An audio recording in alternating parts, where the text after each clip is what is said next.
이 시간은 말씀의 위력이라는 제목의 말씀을 가지고 함께 은혜를 나누고자 합니다. 인간을 언어적 존재라고 합니다. 인간의 특별한 면, 그 존재성을 드러내고 있는 그런 표현입니다. 어떤 언어의 사람인가가 그 사람의 존재를 규정하고 있다라고 말할 수가 있겠습니다. 사람은 자신이 사용하고 있는 그 언어의 한계를 벗어나서 사고하기가 힘들다고 합니다. 그가 지금 쓰는 말, 그 언어가 그 사람의 사고적 범위와 한계를 담고 있기 때문에 그러한 것입니다. 그 사고의 범위와 사고 방식을 그 언어가 국한하고 있는 거죠. 그래서 그 사람이 쓰는 언어를 보면 그 사람은 어디에 속한 사람인지, 어디에 매인 사람인지, 어떠한 존재성을 가진 사람인지가 드러나게 되는 것입니다. 그 사람의 존재를 언어가 증명하고 있는 것입니다. 자기 자신의 한계를 벗어나서 더 넓은 시야와 깊은 통찰에 도달하기 위해서는 자기 언어를 바꾸어야 되고 또 자신의 경험의 틀을 넘어서야만 합니다.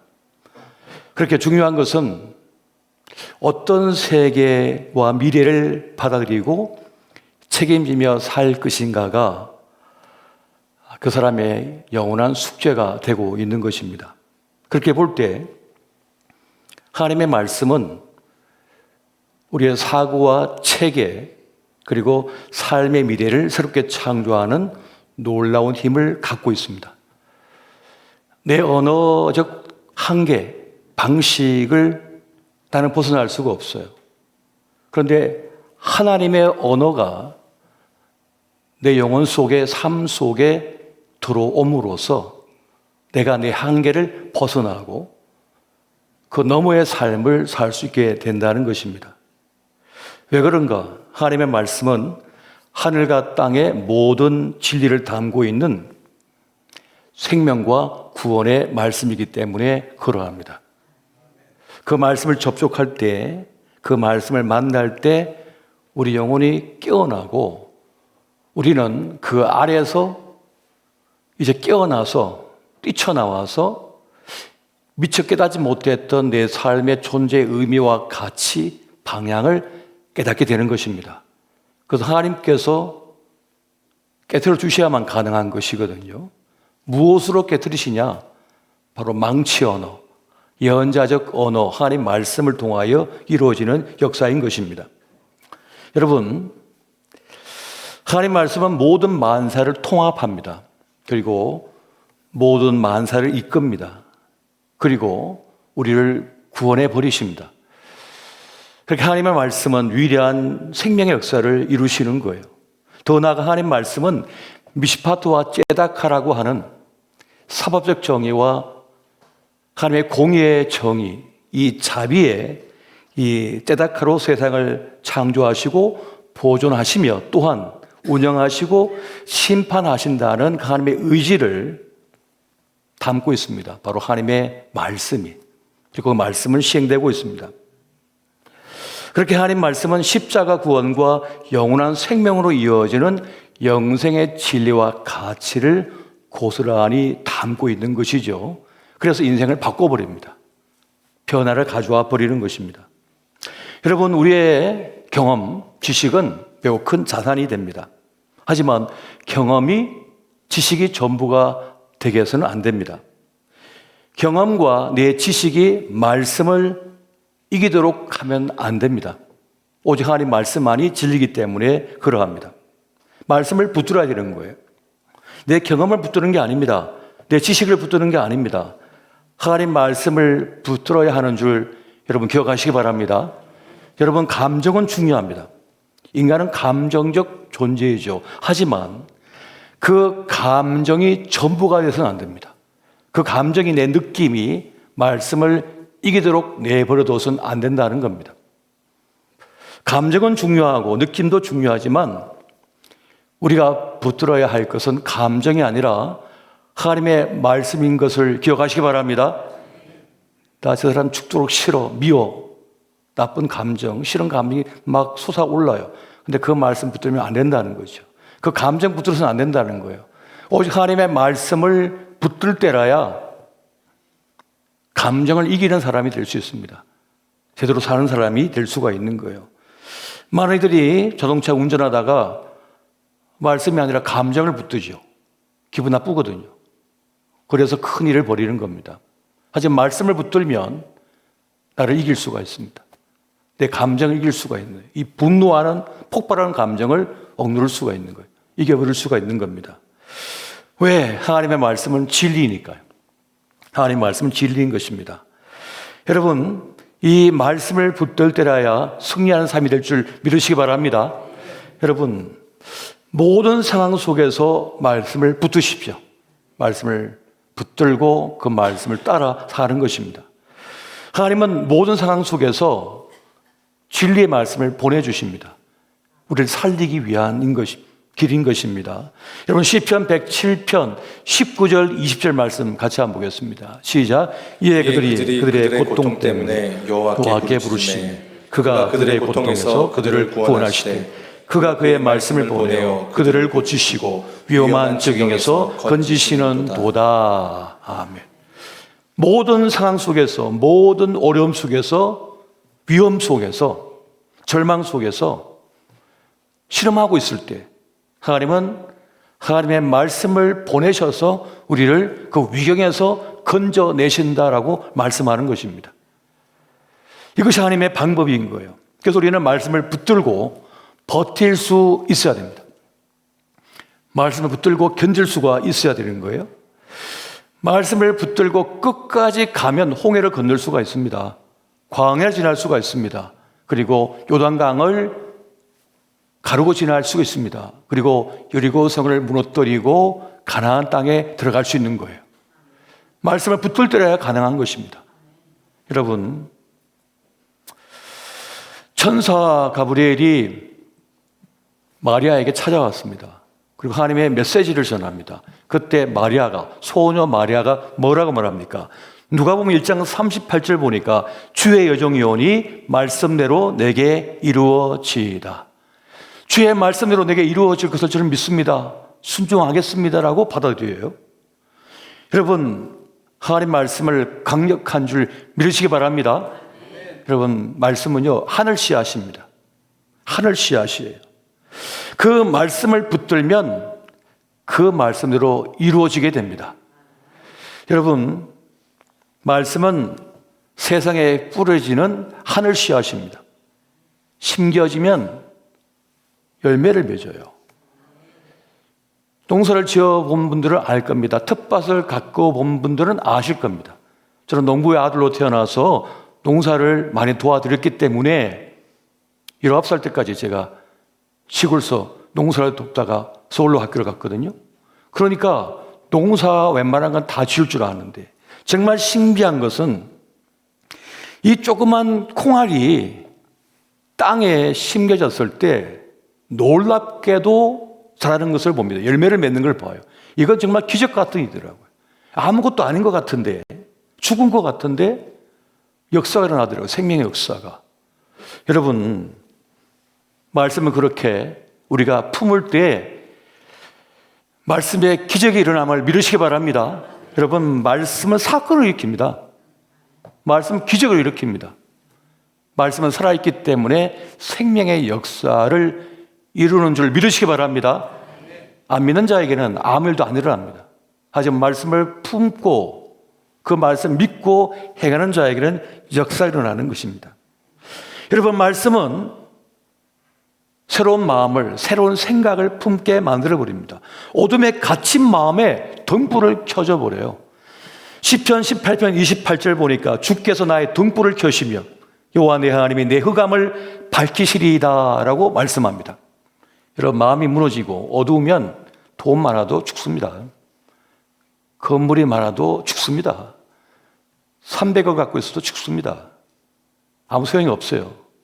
흑암이 그를 장악해버리면 아무리 토플 토익을 만자마자도 소용없습니다. 아무리 예뻐서도 소용없다니까요. 뭘 성취해도 소용없습니다. 흑암의 글을 삼켜버리면 끝나는 거예요. 그냥 끝나버립니다. 그런데 말씀은 등불이 되어서, 영혼의 등불이 되어서 우리를 살려냄을 믿으시기 바랍니다. 이 말씀을 지금 주고 있는 거예요. 여러분, 성경을 읽고 먹으면 우리 속에 용기가 일어납니다. 삶의 용기가 일어납니다. 힘이 생기는 거예요. 우리 마음이 밝아지는 거예요. 밝아집니다. 어둡던 내 마음, 어둡던 이 세상에 밝게 보이는 거예요.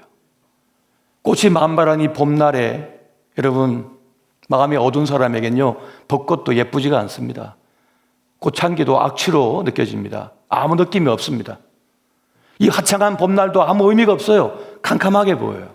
그런데 마음이 등불이 켜지면 캄캄한 밤에도 세상이 밝게 느껴집니다. 그렇게 행복하게 볼 수가 없는 거예요. 그런데 마음이 지옥이면 이 세상이 지옥으로 보입니다. 하도 예뻐 보이지가 않는 거예요. 우리 살아가는 세상은 인간이 만들어낸 모순과 무질서가 가득합니다. 불의하고 악한 일들이 넘쳐나고 있습니다. 치열한 경쟁 의식 속에서 평안을 잃어버린 지 오래입니다. AI 인공지능 시대를 맞이해서 우리 젊은 청년들 암담한 현실 속에 던져졌습니다. 두렵게 그지없습니다. 불안합니다.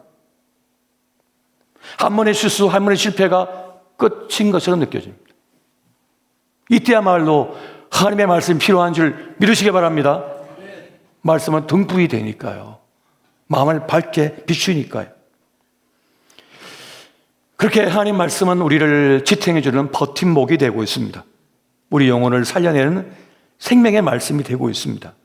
여러분, 베드로후서 1장 19절 말씀 같이 한번 보겠습니다. 자, 시작. 또 우리에게는 더 확실한 예언이 있어 어두운 데를 비추는 등불과 같으니 날이 새어 샛별이 너희 마음에 떠오르기까지 너희가 이것을 주의하는 것이 옳으니라. 아멘. 말씀을 언제든지 등불이 됩니다. 그리고 말씀을 의지한 사람은 길을 잃지 않습니다. 주님께 길을 보여주시고 이끌어 주시거든요. 주님께서 뭐라 했습니까? 나는 길이요 진리요 생명이라고 말씀하셨습니다. 예수님이. 근데 말씀이 육신이 되어 오신 분이 예수 그리스도시라고 말씀하고 있습니다. 성경은. 그분은 그렇게 우리 길을 열어주시는 분이에요. 우리 나아갈 길을 인도하시는 그러한 분이 되고 계시는 것입니다. 여러분, 말씀을 읽으면 하나님이 주신 생각을 갖게 됩니다. 말씀을 읽으면 우리 영혼에 새로운 생각이 떠오릅니다. 하나님께서 주신 생각입니다. 그 말씀의 씨앗이 내 속에 들어오니까 나에게 없던 생각이에요. 나에게 없던 마음이에요. 새로운 마음, 새로운 생각이 나에게 들어와 버렸습니다. 싹을 피우고 줄기가 달리고 잎이 생기고 꽃이 피고 열매를 맞이해버립니다. 말씀은 그렇게 놀라운 역사를 일으키고 있습니다. 하나님께서 나에게 주신 그 말씀이 나의 생각이 되는 거예요. 주님 주신 그 마음이 내 마음이 돼버리는 거예요. 이것이 말씀의 역사인 것입니다. 서로 사랑하라, 용서하라, 봐주라 라는 말씀이 내 속에 들어오니까 그 사람을 봐주게 되는 거예요. 그 사람을 용서하게 되는 겁니다. 그 사람이 싫은데 억지로 사랑하는 마음이 막 생겨요. 주님께서 주신 생각이고 주님께서 주신 마음입니다. 그래서 나도 살고 그도 살리는 거예요. 말씀 역사는 그렇게 일어나는 것입니다. 하나님 말씀은 때로 메스가 되어서 우리 수술해버립니다. 우리의 악한 마음, 나쁜 생각을 고쳐버리셔요. 수술해버리시는 거예요. 그래서 바른 생각, 바른 마음을 갖게 만드십니다. 그래서 우리 삶을 온전하게 만들어 주시는 역사를 경험하게 해주시는 거예요. 여러분, 디모데후서 3장 16절, 17절 말씀 같이 보겠습니다. 시작. 모든 성경은 하나님의 감동으로 된 것으로 교훈과 책망과 바르게 함과 의로 교육하기에 유익하니 이는 하나님의 사람으로 온전하게 하여 모든 선한 일을 행할 능력을 갖추게 하려 함이라. 아멘. 모든 선한 일을 행할 능력을 갖추게 한다라고 말씀합니다. 내가 못 갖추거든요. 난 못합니다. 미워 죽겠거든요.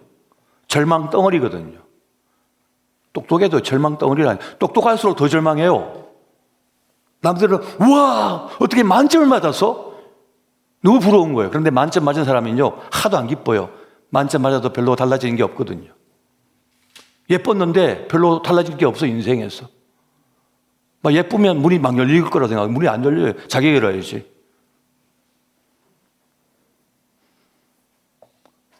막 똑똑하면 막 하늘 문이 막 열릴 것 같은데 안 열린다니까요. 여전히 세상은 똑같이 힘들어요. 토익 만점 맞으면 애기가 그냥 순풍순풍 나올 것 같잖아요. 죽을 고생해서 나와야 돼요. 똑같이. 환상을 버리셔야 해요. 세상은 똑같이 힘듭니다. 잘나도 못나도 똑같이 힘들어요. 그게 인생입니다. 그런데 성경, 하나님 말씀은 이 세상을 제대로 살아갈 힘을 갖도록 만들어버리고 우리 생각을 바꾸고 마음을 바꿔버려요. 그리고 살아낼 힘을 갖게 만들어버립니다. 세상 풍조에 물들지 않고 하나님의 사랑으로 살아낼 힘을 갖게 만들어버리시는 거예요. 말씀은 인간의 비열함과 비참함을 깨닫게 만들어버립니다. 그래서 하나님을 바라보게 만들어요. 정치인 기대 별로 안 합니다. 말씀으로 통찰력을 갖게 된 사람은 인간에게 소망한 겁니다. 얼마나 비참한 존재인지 알거든요. 세상에 소망 없다. 하나님께만 소망이 있다는 사실을 알아버립니다. 구원은 하나님께 있음을 믿으시기 바랍니다. 구원은 하나님께 있는 겁니다. 하나님께서 구원하시는 거예요. 그렇게 성경을 읽고 말씀을 먹으면 모든 것이 달라집니다. 뭐가 달라집니까? 내가 달라집니다. 내가. 내 마음이 달라지고 내 생각이 달라지고 내 삶이 달라지는 거예요. 그런데 내가 바뀌면 내 가족이 바뀌고 내 가족이 바뀌면 교회가 바뀌고 사회가 바뀌고 나라가 바뀌는 역사가 일어납니다. 여러분, 말씀의 역사가 얼마나 위대한지 큰지 우리는 이미 경험했습니다. 어떻게 해요? 이 대한민국이 경험했습니다. 구한말 나라님도 잃고 군대도 잃고 글도 잃고 잃어버리고 자기의 이름조차도 잃어버린 때에 파란 눈의 선교사가 이 땅에 들어와서 복음을 전하며 성경책을 나눠줬습니다. 예수 그리스도를 영접한 이들, 때로는 독립투사가 되고 때로는 나라를 살리기 위한 상인이 되고 또 어떤 이들은 교회를 세우고 학교를 세우고 불쌍한 이웃을 돌보고 그렇게 민족을 바꾸고 세계를 바꾸는 역사를 우리 한국교회가 감당하고 있습니다. 저는 우리 한국교회를 볼 때마다 기적이구나, 이건 기적이구나, 말씀이 기적이구나 하는 생각을 가집니다. 놀라움치 않을 수가 없는 거예요. 세상은 절대적 진리가 되는 성경을 자꾸만 거부하려고 합니다. 그러나 그럼에도 불구하고 우리는 포기하지 않고 성경책을 전달해주고 복음을 전해야 됩니다. 왜? 믿음은 들음에서 나거든요.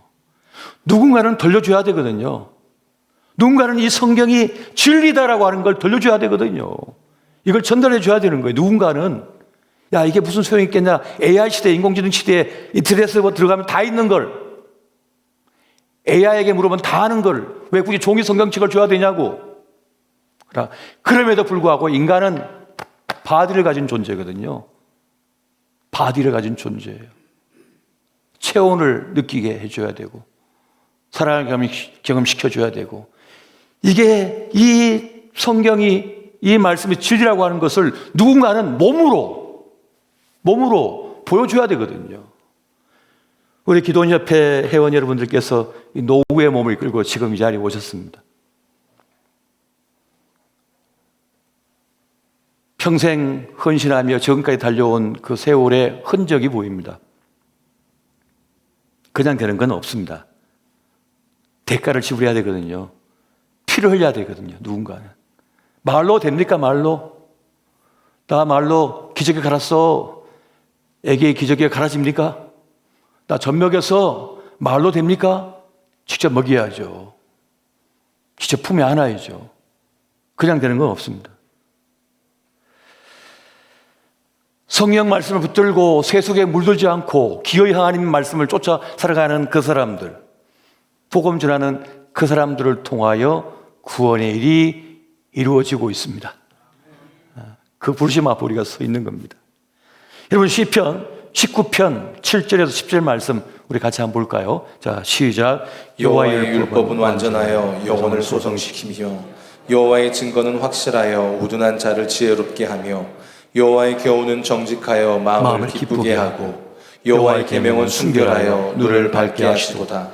여호와를 경외하는 도는 정결하여 영혼까지 이르고 여호와의 법도 진실하여 다 의로우니 금 곧 많은 순금보다 더 사모할 것이며 꿀과 송이꿀보다 더 달도다. 아멘. 소성하다는 말은 이미 죽었는데 살린다는 뜻이거든요. 부활시킨다는 뜻입니다. 다시 생명을 얻게 만든다는 것을 말씀해요. 하나님의 말씀은 완전하여 완벽하여 구원의 일을 이루어낸다고 말씀하는 겁니다. 저는 말씀이 한 마을을 살리는 걸 직접 경험했습니다. 제가 살던 마을을. 술로 망하고 도박으로 망하고 가정폭력으로 망하고 어리석음으로 망하고 그 동네가 교회가 세워지고 복음이 전해지면서 인생이 달라지고 마을이 달라지고 완전히 바뀌는 것을 보았습니다. 제가 증인입니다. 살려냅니다. 말씀의 위력은 여기 있는 거예요. 여기 있는 겁니다. 말씀은 그렇게 강력한 거예요. 그런데 그 말씀의 위력의 결과가 뭐냐? 하나님을 떠난 인생이 주님께 돌아오는 겁니다. 다시 주님께 연결되는 겁니다. 왜 성경을 전해줘야 됩니까? 그 성경책을, 말씀을 읽은 그 영혼이 주님께 돌아오기 때문입니다. 주님과 다시 연결되기 때문이에요. 하나님을 잃어버린 인생이 주님과 다시 연결되기 때문입니다. 주님께 다시 연결될 때라야 사는 거죠. 주님께 붙어 있을 때라야 살 수 있거든요. 그런 기적의 역사가 일어나게 되는 것입니다. 그래서 순금보다 더 귀한 말씀이라고 말씀하고 있는 것입니다. 여러분, 말씀이 금은보다 더 큰 보배인 줄 믿으시기 바랍니다. 답을 못한 분들이 계셔요. 금덩어리가 더 좋은데, 여러분, 금은 보화는요 귀하지만 핵물질과 같습니다. 잘못 먹으면 죽습니다. 관리할 줄 모르면 재앙입니다. 재앙이라니까요, 진짜로. 근데 말씀은 뭡니까? 그걸 사용할 수 있는 힘을 갖게 만들어버립니다. 그걸 다룰 수 있는 힘을 갖게 만들어요. 그걸 다룰 수 있는 실력을 갖게 만드는 게 말씀이에요.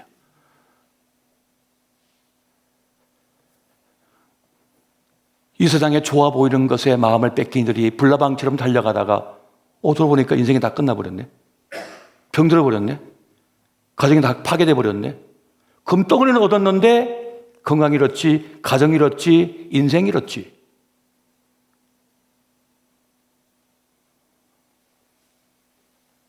모든 걸 다 잃어버린 거죠. 그걸 다룰 능력이 없거든요. 실력이 없거든요. 내 말씀은 완전하여 우리 영혼을 소성하고 우리 삶을 완전하게 선하게 만들어버려요. 세상을 이길 힘을 갖게 만드는 것입니다. 여러분, 말씀은 금덩어리가 한낱 물질덩어리인 것을 깨닫게 만들어버립니다. 그게 전부가 아니라는 사실을 깨달아버리는 것입니다. 영적 분별력을 갖게 만들어버리기 때문에 그러한 것이죠. 그래서 베드로는 금보다 귀한 믿음이라고 말했고, 솔로몬은 금보다 진리가 더 귀하다고 말을 했으며, 예수님은 생명은 말할 것도 없이 금보다 더 귀하다고 우리에게 말씀해 주고 있습니다. 여러분, 금도 은도 아무 데서나 구할 수 없는 것처럼 하나님 말씀도 아무 데서나 구할 수 없습니다. 주님께서 주셔야만 받을 수가 있는 거거든요. 나에게 주셔야만 받을 수가 있는 겁니다. 여러분, 하나님 말씀은 진리이기 때문에, 생명의 말씀이기 때문에, 구원의 말씀이기 때문에 AI 인공지능 시대에도 우리를 살리는 말씀인 줄 믿으시기 바랍니다. 어떤 분들은 노동의 종말이 올 것이다. 어떻게 살지? 자본주의 체제 속에 어떻게 살아야 될지 막막합니다. 우리의 체제로는 노동의 종말을 가져올 것 같은 AI 인공지능 시대를 어떻게 감당할 실력이 없어요. 근데 말씀만이, 진리의 말씀만은 그걸 극복하고 해결할 해법을 주고 있습니다. 다시 말씀을 읽고 말씀에 집중하면 함께 인류가 가진 이 숙제, 과제를, 당면한 문제를 해결할 해법을 찾게 될 것입니다. 저는 확신합니다.